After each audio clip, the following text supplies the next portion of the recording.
Hey everyone, I hope that you're having a great week. This week we are discussing existential theory and Gestalt theory.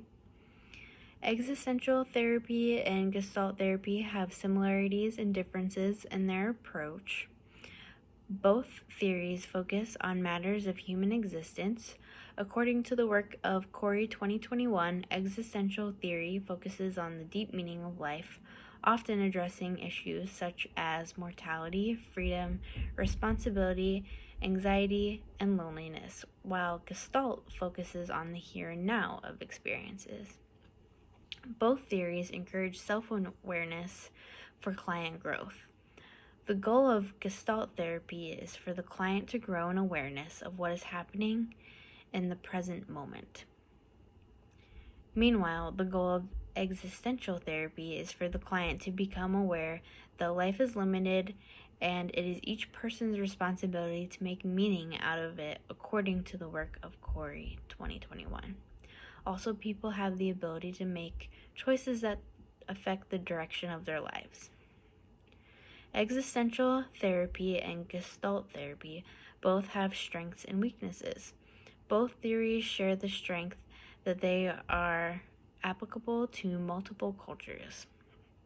According to Corey 2021, because existential therapy focuses on universal human experiences such as mortality, people of all cultures can relate to existential therapy. Gestalt experiments can be adapted to what is appropriate for the various perceptions and views of the client's culture as suggested by Corey 2021. Existential therapy and Gestalt therapy both have weaknesses when it comes to how clients from a diverse background might interpret theories. Corey 2021 says that if a client has experienced social injustices, they may feel patronized or misunderstood if their counselor implies that the client has the choice to improve their lives too early in existential therapy.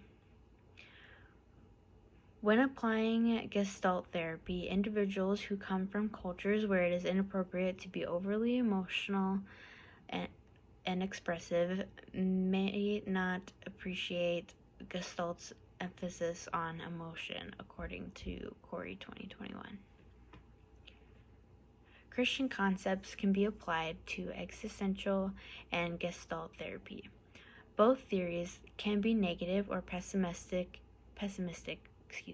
in their view of the world. Gestalt's focus on the here and now can be overemphasized so much that it invalidates hope for the future and the promise of eternity in heaven by the salvation of Jesus Christ, according to Tan 2011. Existential therapy overemphasizes the meaninglessness of life and the reality of isolation and loneliness, especially how it relates to mortality and death. As suggested by Tan 2011, it can leave the client feeling spiritually hopeless without the gospel of Jesus Christ, which gives eternal life and fills the voids in our hearts. Existential therapy and Gestalt therapy differ in how the Christian concept of loving God and others is applied.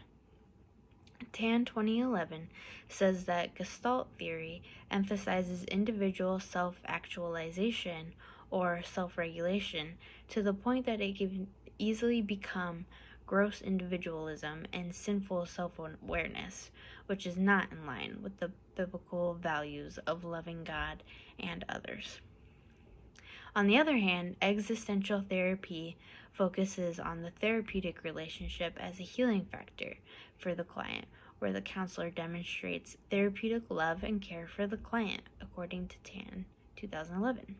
This exemplifies the biblical principle of loving God and others.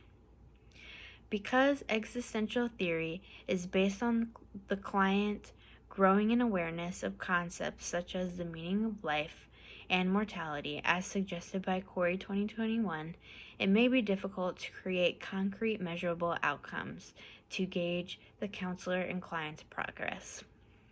It may appear that the client is not making much progress, as there is not a lot of room for hope in this theory. Gestalt theories applies existential concepts, but they have more clearly defined goals, such as growth and self-awareness and taking ownership of one's life, as mentioned by Corey 2021. Making measurable outcomes based on these goals would help the client and the counselor to have a good idea of the progress being made. Thank you for taking time to watch my video, and I look forward to hearing what everyone else has learned this week.